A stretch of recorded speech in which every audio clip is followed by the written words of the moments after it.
As for me, I made a decision to go back to the iPhone, the 12 Pro specifically. I don't expect apps to freeze on me, apps to crash, the phone to slow down after 2 days, because I know that's not what an iPhone is, that's not how they work. Yes, you've heard that right. I switched to an iPhone for reliability, and now I'm using one of the least reliable devices of 2021. But despite the Pixel 6 Pro's awful reliability for software stability, it's actually been a king for me. It's not been perfect, but it's been close enough to perfect that I've actually got rid of my iPhone and fully switched to the Pixel 6 Pro. But I'm getting ahead of myself. Let me show you the device and show you all the things I love about it. The Pixel 6 Pro features a 6.7-inch LTPO 120Hz AMOLED display. The screen and the back glass are covered by Gorilla Glass Victus, and the phone is protected against water and dust with the IP68 rating. The Pixel 6 and 6 Pro run on the new Google Tensor processor, with the Pixel 6 Pro having a base 128GB of storage and 12GB of RAM. The Pixel 6 has a two-tone back. The Pro lineup goes for more sophisticated colours than the regular 6's fun colours, and the two-tone design ends up being more subtle here. I prefer the Pixel 4 XL's glass panel, which was frosted, which meant it was nice to hold without a case on, thanks to the 120Hz screen. I overall went back to my iPhone feeling it was too small and too slow.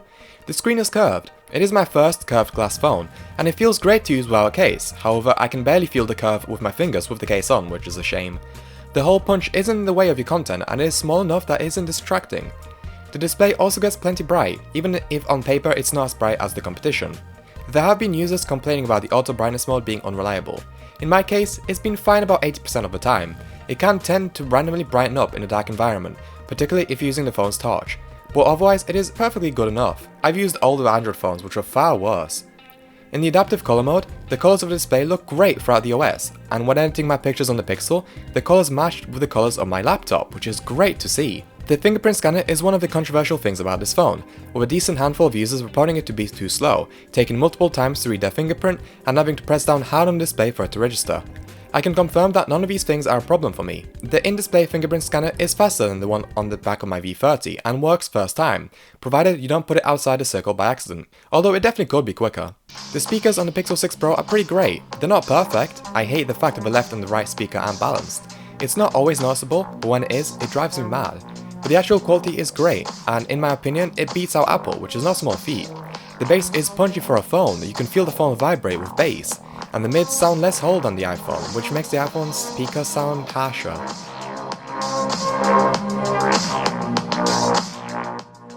I'll be going ahead and publishing a full-on video on what I love about Android 12 and Pixel's Android branch, but for the time being, let me tell you about some of the Pixel 6's exclusive features.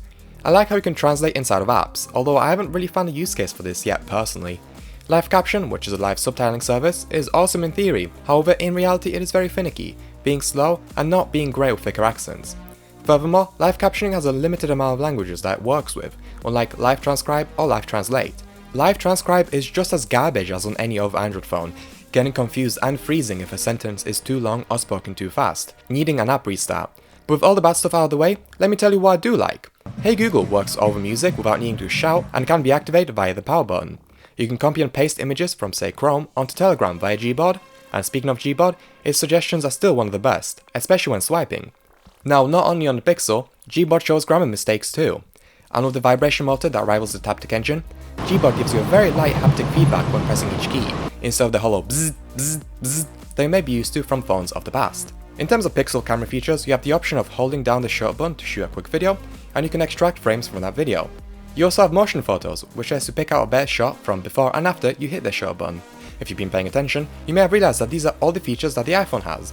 It's great to have feature parity, as it ultimately means I'm not losing features between transitioning from the iPhone and instead gaining more features, like the AI-assisted action pan and long exposure features, which are really fun to play around with. Since I'm already talking about the camera, let me tell you more about the camera quality. On the surface, it's about the same as every other major flagship from the last year or so. Comparing against the iPhone, the Pixel's colors are nicer, but otherwise they're pretty similar in processing styles, featuring a style that isn't true to life, but guarantees you getting a usable shot. But that's on the surface, as the Pixel has some AI tricks up its sleeve. Take a look here. Here is the unprocessed photo and the post-processed photo. The Pixel has intelligently boosted the brightness and clarity of the building. It does the same with fountains, with hair, etc. And take a look at this scene. Our regular camera would have either exposed for the sky and destroyed everything else, or exposed for everything else and destroyed the sky. The Pixel has done neither here and has managed to create a very detailed photo. The processing can sometimes go overboard with the amount of clarity and texture boosting that it does, but most of the time it does a decent job. Likewise the portrait mode, sometimes it can go wrong, but most of the time it looks fantastic. I can easily fool someone into thinking the photo was taken with a camera with a bigger sensor. What I can't defend as much is how the old Google processing style, which was very contrast heavy and dramatic, is gone.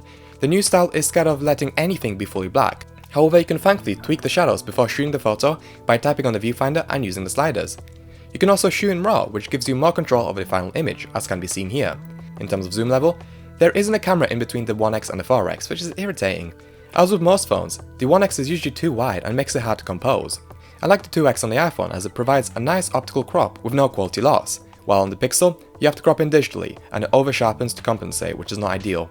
However, the 4x camera looks fantastic, and you can easily zoom in up to 10 times with no major quality loss. Even 20 times is impressive looking, considering it's cropping out of a 4x sensor. My new favourite thing to do is just zoom in as far as I can and then zoom out, because it's just so impressive the range you get. Video in general looks decent too, shot in 4K. You get a range of digital stabilization effects, which is nice. Although the default works so well, there's no reason to change it. The footage looks like it was shot on a gimbal. It does such a good job at smoothing out footsteps. However, the video isn't perfect. The colours can be a bit too saturated, and there can be weirdness going on with the shadows as well in terms of noise and exposure, but on the whole it is decent. Furthermore, the camera is fully spotted in Snapchat and Instagram, with there being no quality difference between social media apps and the main camera app. So the Pixel can straight up look better than the iPhone on Snapchat and Instagram. Not a sentence I thought I would ever say. The only time this is not the case is when it's dark, as the front-facing camera can be noisy, although the post-processing takes care of that anyway. What do I think of the Pixel 6 Pro then? Well, I love it to be honest with you. A large smooth screen, an operating system that finally rivals iOS, a camera that is versatile and as reliable as you want it to be, a battery life that I can live with. It does everything that I want it to, and it's a nice upgrade. And I'm hoping that I won't have to make an update video down the line like I did with the Xperia, because I don't want this phone to let me down, because right now it is great. As to whether I recommend the phone? Yeah, sort of. Provided that you get it once Android 12L comes out, and that you get it from someone with a good refund policy, i.e. not the Google Store or Currys if you're in the UK, because it's always good to have a refund policy in case your phone experiences any problems. Thank you so much for watching this video, and I hope to see you in the next one.